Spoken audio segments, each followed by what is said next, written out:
À ma droite, Manuel Pereira, qui est aveugle, salarié de l'association et qui est le responsable du pôle accessibilité numérique.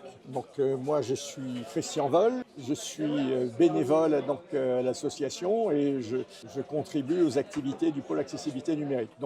L'association Valentin Huy, c'est la principale association française du monde de la déficience visuelle, c'est-à-dire les aveugles et les malvoyants, c'est-à-dire au total entre 1,7 million et 2 millions de personnes.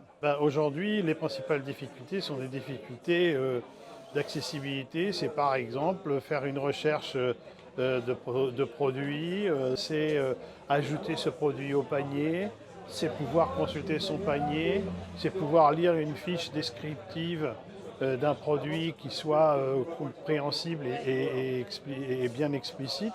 Et puis, c'est pouvoir finaliser son achat ensuite et donc arriver jusqu'au paiement et enfin pouvoir bénéficier d'un suivi de commande accessible, c'est-à-dire pour pouvoir consulter les mails qui vont être envoyés pour avoir des informations sur comment est gérée sa commande, quand est-ce qu'elle va être livrée, à quelle date, etc.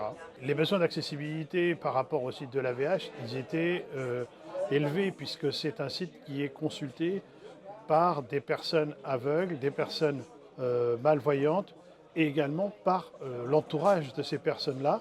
Et donc on a des exigences d'accessibilité qui sont fortes pour que les personnes puissent arriver sur ce site et réaliser leurs actes d'achat sans obstacle.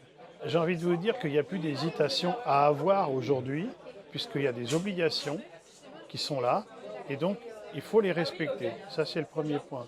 Le deuxième point, c'est aussi que ça permet de s'ouvrir un marché plus important, puisque on est aujourd'hui sur 12 millions de personnes qui rencontrent des difficultés pour accéder à Internet, et donc c'est aussi une opportunité de business. Et puis, enfin, c'est favoriser l'inclusion de personnes qui aujourd'hui se retrouvent exclues de secteurs importants comme le e-commerce parce que leurs sites ne sont pas accessibles.